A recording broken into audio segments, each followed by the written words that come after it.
banyak sekali anak-anak muda sekarang yang begitu gandrung dengan ide-ide ya. Artinya kita melihat ada yang tadi kita diskusikan juga dengan Mas Bagus di ruang transit, ada shifting.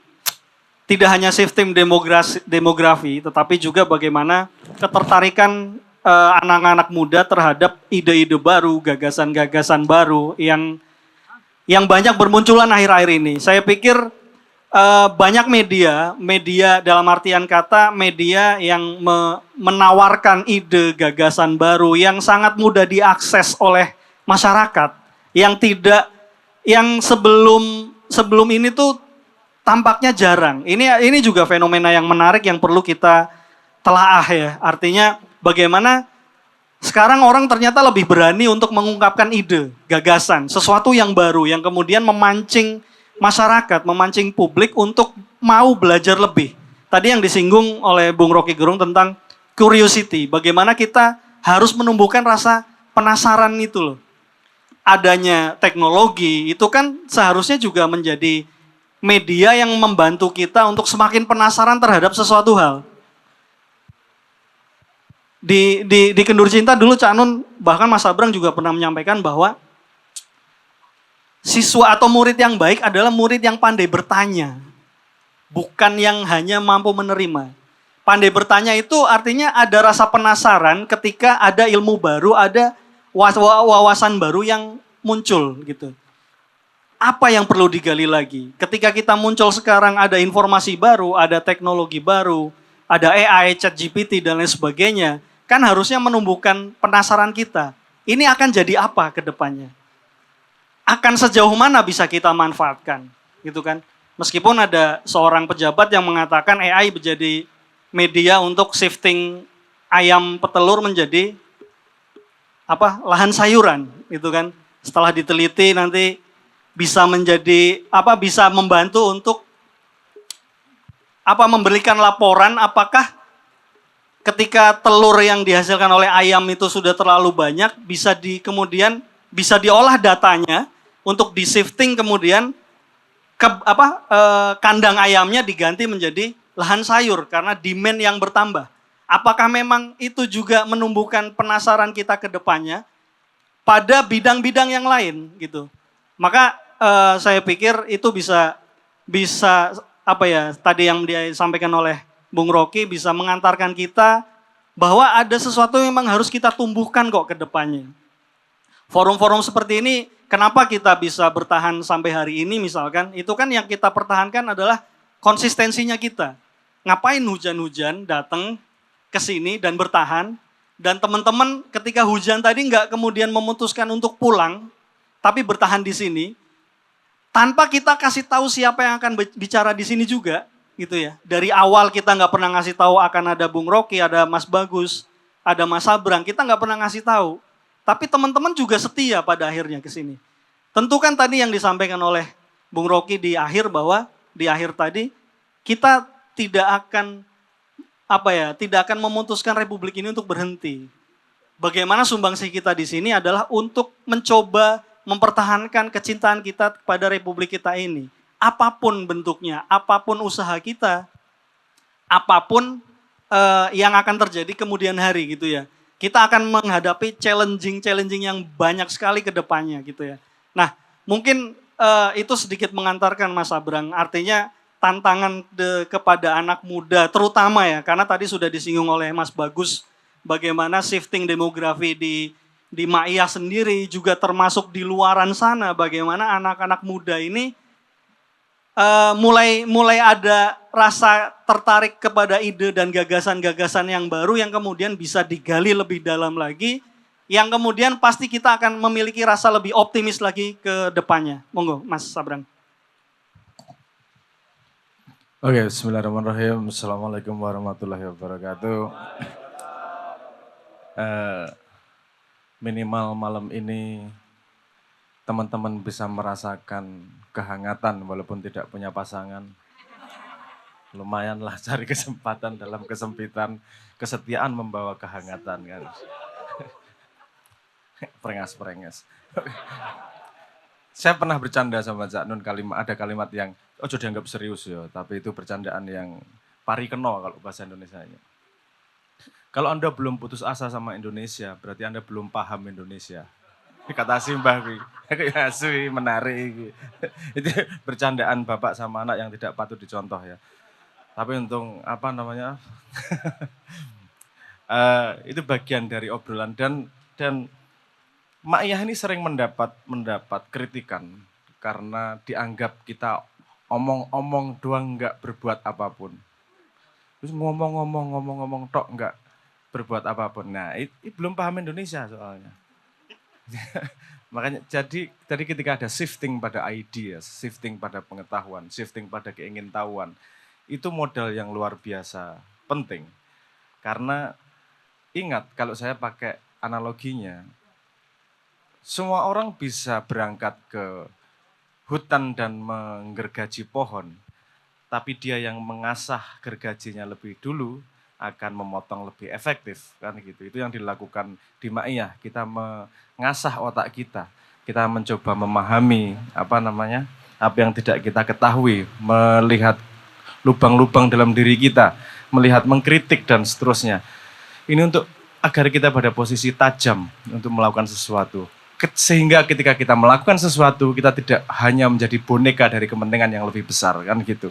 Demo seolah-olah membela kebenaran, padahal efeknya ya jelek gitu.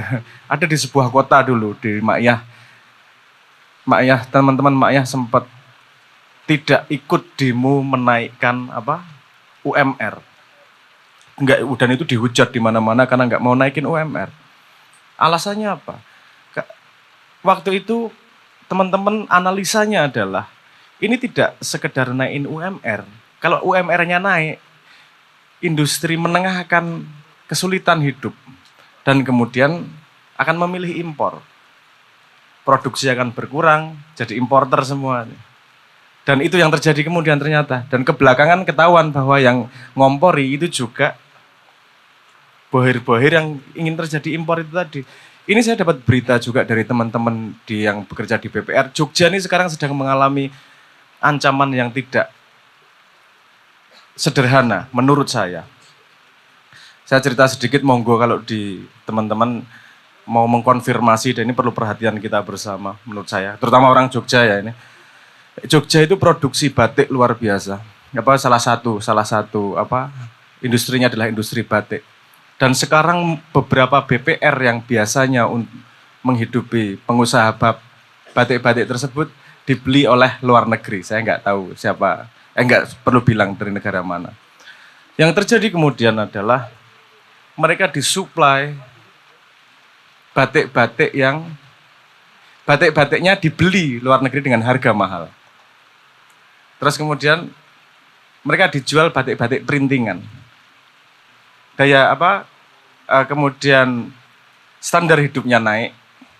Daripada produksi mahal, mending impor dan menjual. Duitnya dari mana ngimpor? Duitnya dari BPR yang sudah dibeli ini tadi. Lama-lama kita nggak ada produksi batik lagi. Mainnya mereka udah end to end nih. Dari duit modalin sampai endingnya itu udah dimainin semua itu. Dan kita nggak ada yang sadar gini nih. Pemerintah itu ya paradoks soalnya. Ini tadi saya perlu membedakan ya, yang ditulis di Muqaddimah itu tuh nggak ada yang paradoks satupun. Itu ironi. Ada bedanya ironi sama paradoks ya. Lalu kita negara kaya raya kok rakyatnya miskin, itu ironi, itu bukan paradoks. Jadi Kementerian Agama yang paling banyak korupsi, itu ironi, itu bukan paradoks. Oh KPK kemudian untuk mencari siapa yang korupsi, tapi harus disetujui keanggotaannya oleh yang harusnya diperiksa. Itu baru paradoks. RT RW itu paradoks. Dia bukan anggota pemerintahan, tapi kalau nggak dapat tanda tangan dia, kamu nggak bisa bikin KTP. Itu paradoks itu. Nggak jelas sih gitu lagi. Kamu untuk masuk pemerintahan harus lewat kanal yang bukan pemerintahan. Untuk membuat perubahan menabrak birokrasi, kita harus melalui proses birokrasi. Ya lucu lah. Ya hidup tuh penuh paradoks seperti itu. Kamu disiksa sama pacarmu tetap mencintai, wah paradoks gitu. Itu paradoks berat. Oke. Forum seperti ini selalu dianggap dengan mata bias. yang setuju perubahan, seneng banget ngene-ngene iki. Pokoknya tapi harus yang ngomong, harus yang ngelawan pemerintah. Mereka akan senang. Kalau yang ngomong dukung pemerintah, mereka benci. Sebaliknya juga gitu. Ada yang menganggap justru yang sebaliknya kan gitu, tergantung selera dia. Padahal makyah itu menyediakan keseimbangan. Maksud saya begini, manusia, ini ada pola fraktal ya, tapi nanti saya jelaskan. Manusia itu punya pola dasar. Kalau di psikologi sebutnya ocean, ada openness, conscientiousness, extravertness, agreeableness, sama neuroticism. Kita sebut dua aja, openness sama conscientiousness. Orang yang openness-nya tinggi, dia cenderung kreatif, cenderung menyerap banyak ilmu, dan yang dia lihat dalam kehidupan adalah kesempatan. Kesempatan, opportunity, perubahan, nah itu openness-nya tinggi mesti. Wah berubah, oke, bosok, wah, kelihatan bisa. Ciri-ciri orang openness-nya tinggi itu bisa menerima informasi sangat banyak, mengolahnya, dan melihat pintu yang orang lain tidak bisa melihat. Itu kalau mobil itu namanya gas. Gaspol pokoknya. Nah tapi ada juga sifat manusia, itu yang conscientiousness-nya tinggi. Itu yang dia lihat itu resiko. Lihat segala sesuatu, nanti kalau resikonya, nah gitu. Jadi ada gas, ada rem. Makyah ini kadang-kadang menjadi gas, kadang-kadang juga menjadi rem. Kita siap dengan yang di atas panggung kadang-kadang ngegas, di atas panggung kadang-kadang ngerem. Kita sama-sama menikmati ketawa, melupakan masalah di rumah sebentar. Ini kan numpang di mobil kan gitu toh. Kalau yang nyetir kenceng-kenceng banget, ya kita tinggal wiritan gitu loh. Kalau Bang Rocky udah mulai bajingan tolol ya, astagfirullah, semoga tidak intel, anti intel ya Allah kan gitu. Wiritannya langsung jelas gitu. Tapi paham maksud saya bahwa saya sangat setuju dan saya jadi paham kenapa Simbah membangun ini 40 tahun. Ya dari benihnya ya 40 tahun. Karena semua aksi itu datang dari pemikiran dan ide. Kalau orangnya tidak matang pada pemikiran dan ide, dia hanya akan menjadi alat orang lain. Dia anggap melakukan kebenaran padahal hanya alat dari kepentingan yang lebih besar. Itu yang kita tidak mau. Karena kita pengennya matang berbuat sesuatu. Indonesia penuh paradoks, Indonesia penuh ironi.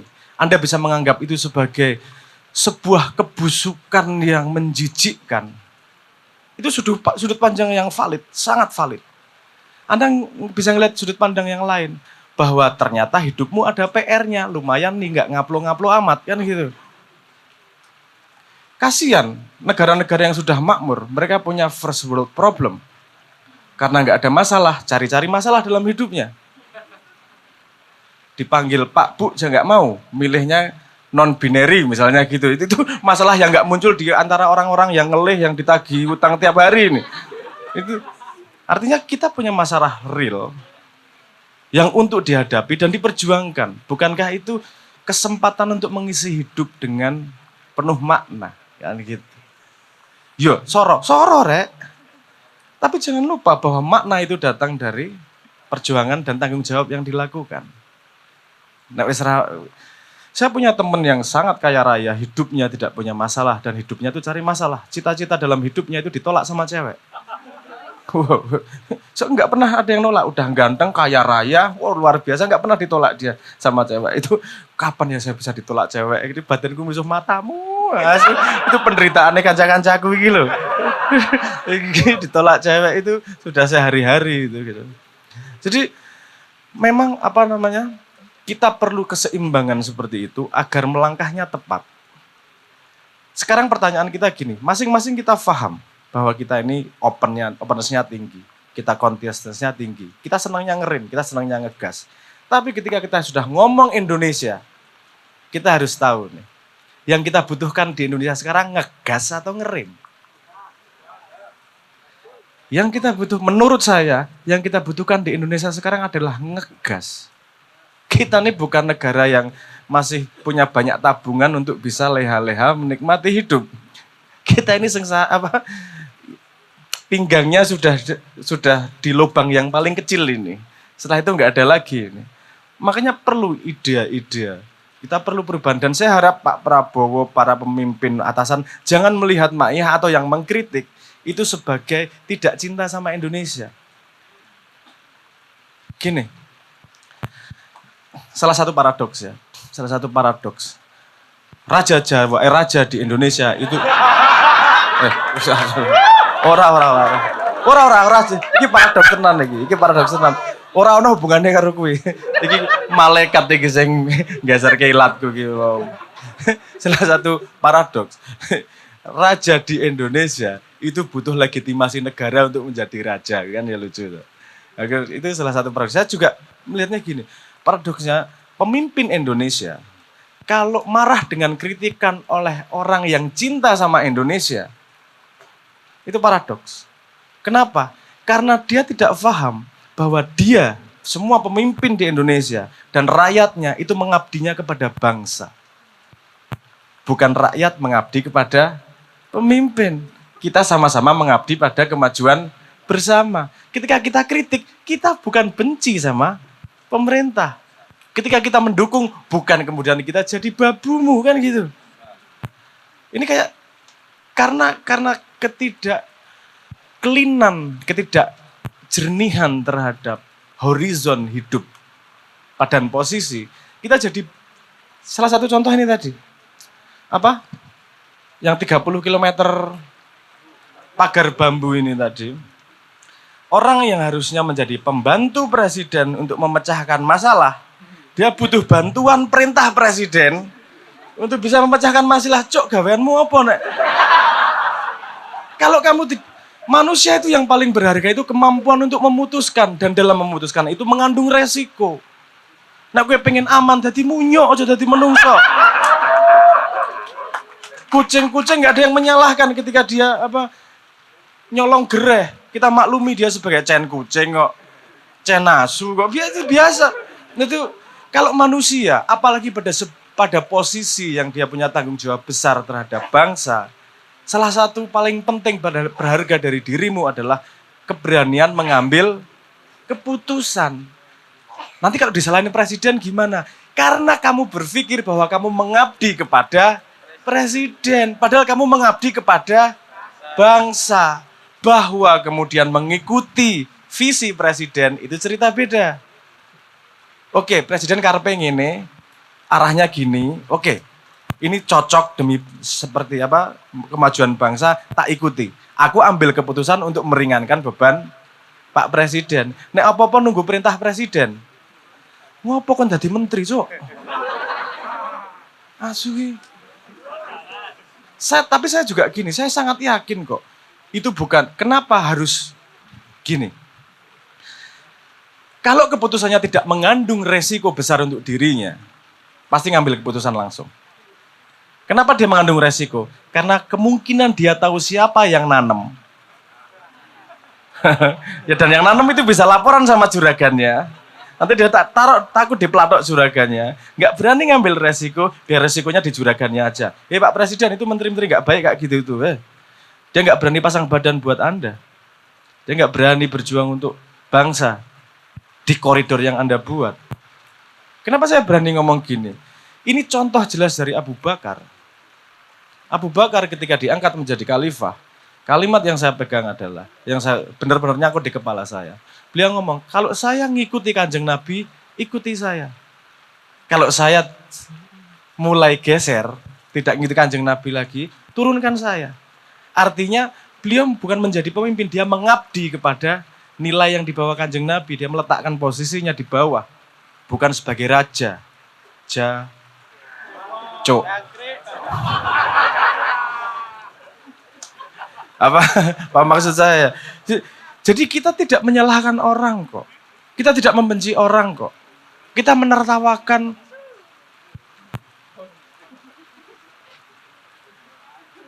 apa ya?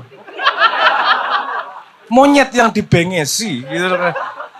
Seolah-olah di atas, seolah-olah jadi gini. Ada satu kalimat dari Russell Ackoff, salah satu inisiator dari system thinking. Dia punya penyesalan terhadap universitas. Universitas adalah tempat di mana rasio ilmu dan ruang itu paling tinggi kepadatannya. Karena banyak ilmu di situ, banyak orang pinter, banyak buku-buku dan seterusnya. Artinya dia seharusnya garda terdepan untuk perubahan. Faktanya, yang ngomong bukan saya loh, saya nggak berani bertanggung jawab ya ini, duduk menteri ono. Apa namanya? Faktanya kata beliau, itu justru yang paling lambat perubahannya adalah universitas. Mereka paling punya ilmu, mereka paling terdepan, mereka tahu. Mungkin karena universitas sudah menjadi entity of capitalism, bukan lagi entity of wanting to knows, eksperimen. Nah, ini tempat eksperimen itu di universitas. Kalau proses politik, ada partai sayang mama misalnya. Oke, tenan nih aku yang guyu no partai sayang mama di salah satu universitas itu kemudian tetap menjadi underbow dari sebuah partai, itu kan ya lucu. Seharusnya yang berani percobaan itu ya di dalam universitas itu. Mereka harus dilindungi. Bahkan Marcus Aurelius itu mengkonsepkan ada yang namanya endowment, di mana universitas itu independen dari dunia luar. Ekonominya tidak harus patuh pada kapitalisme. Karena dia enterprise of wanting to know. Usaha untuk pengen tahu. Bukan untuk urusan, dulu pernah ada satu menteri yang sekarang sudah nggak jadi menteri lagi yang ngomong, ngapain meneliti kalau nggak bisa dijual. Pengen tak tapuk gue cangkemnya. Penelitian itu dari nggak tahu, pengen tahu. That's it. Udah. Nanti ada langkah berikutnya untuk itu menjadi duit, itu ada langkah berikutnya. Kita bareng-bareng, Cok. Orang kabeh kon dadi pedagang atau makelar, ono kerjane dewe-dewe. Gusti Allah menciptakan kita beda-beda, itu gunanya kita seserawungan dan saling bekerja sama. Masalahnya kenapa universitas itu nanti akan ada hubungannya sama negara? Karena saya melihat ini yang terjadi di negara yang membuat kita tidak bisa gerak cepat. Menurut beliau ada 5 alasan dan saya lupa. Yang saya sebutkan, yang ingat aja ya. Struktural inersia. Kalau udah ada struktur, itu ada inersianya. Sangat susah mengubah struktur itu. Struktur yang terlihat maupun struktur yang formal maupun non formal. Betapa susahnya nyogok untuk dapat SIM secara cepat. Itu inersia struktural. Ketika itu dihentikan begitu saja, yang goyah banyak. Karena itu sudah income yang sudah reguler. Gimana mau beliin istri kedua? Kalau bukan saya ya. Dan itu struktural inersia. Jadi mereka sudah ada struktural yang sangat besar sehingga untuk berubah itu jadi kayak kapal. Kapalnya gede banget, berubahnya itu lambat, haluannya gede banget. Ada lagi alasannya, apa mana Mas Bagus? Kelingan ragu. Naluri untuk preservation. Naluriahnya itu menjaga tradisi. Tradisinya kayak gini kok, ya sudahlah. Tradisinya kayak gini, sudahlah. Menjaga tradisi itu penting, tapi juga mikir tradisi mana yang dijaga. Enggak semua tradisi terus kemudian pantas untuk dijaga. Ada tradisi yang harus kita break. Kalau orang C nggak berani break. Kalau kita ngubah tradisi nanti gimana? Orang O break, ganti. Nah ini yang kita perlu balance. Kenapa saya tadi ngomong, kita sekarang butuh O-nya gede. Kita butuh berani ambil resiko-resiko untuk breakthrough. Kenapa? Karena jalan kemarin ternyata nggak membawa kemana-mana, gitu aja. Ini bukan selera. Lihat kita kemarin setelah reformasi ngapain? Dari 45 gimana nih? Kita masih kurang cepat. Dan sekarang dunia pergerakannya amat sangat cepat. Fucking fast.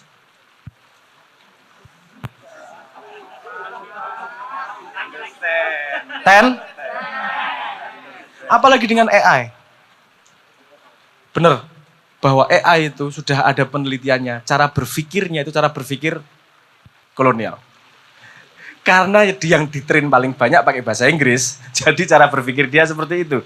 Bahkan kalau ngomong bahasa Indonesia, sebenarnya cara logiknya tetap mengikuti bahasa Inggris.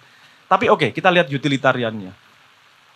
percepatan penelitian itu luar biasa cepat dengan AI. Misalnya material science. Kemarin AI membantu menemukan 1,2 juta probable stable new material.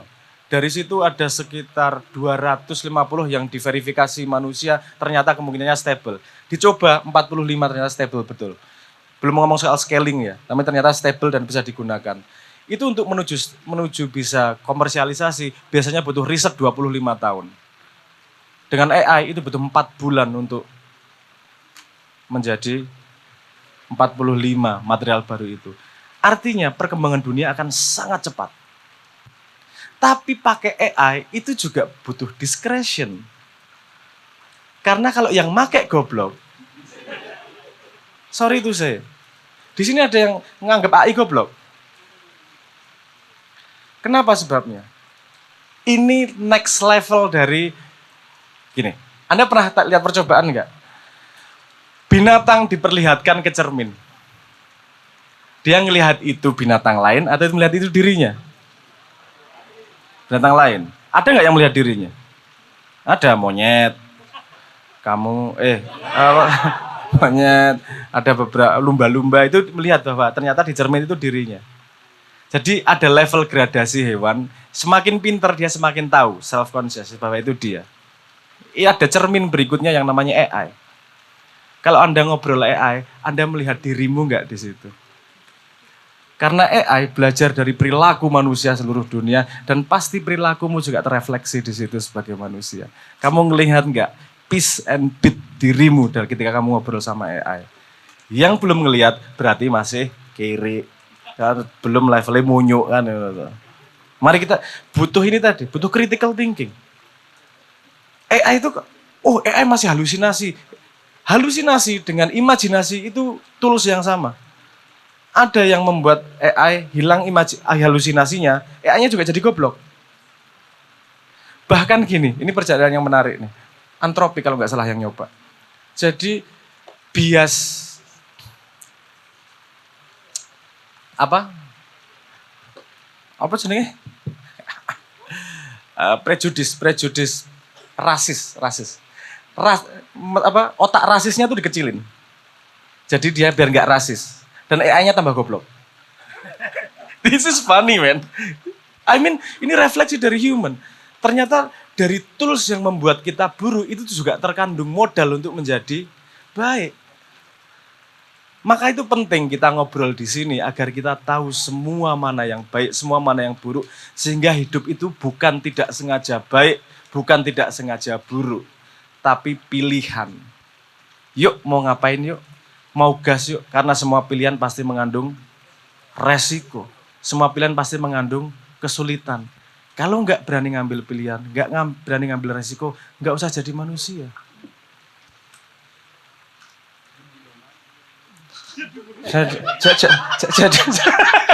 Bukan manusia berarti. Oke ya, saya yakin teman-teman di sini berani ngambil resiko. Hujan-hujan masih berdiri sini, orang waras mana mau hujan-hujan berdiri, tidak ada kesempatan diangkat jadi komisaris juga. Kok ngapain duduk di sini? Artinya Anda menghargai sesuatu yang lebih besar daripada hanya pangkat atau harta. Anda menghargai pertumbuhan dirimu sendiri. Dan ini yang butuh kita tularkan kepada Indonesia. Saya tidak berani ngomong terlalu tinggi, kita tularkan. Kita tunjukkan bagaimana ada manusia yang menghargai pertumbuhan, yang menghargai kebersamaan, jauh lebih tinggi daripada pribadinya sendiri. Mari kita, kalau saya dari Mak Yah ngajak ngomong Indonesia, ayo kita makmur bareng-bareng. Jangan makmur dirimu sendiri. Kalau kamu makmur dirimu sendiri, sedulurmu semua miskin, lihat anak cucumu nanti. Anak cucumu tidak akan punya support sosial. Orang tidak bisa hidup sendiri. Kita tuh hidup bareng-bareng. Kalau kita makmur bareng, kita tidak hanya berjuang untuk Indonesia saat ini, tapi kita berjuang untuk bangsa masa depan. Matur nuwun.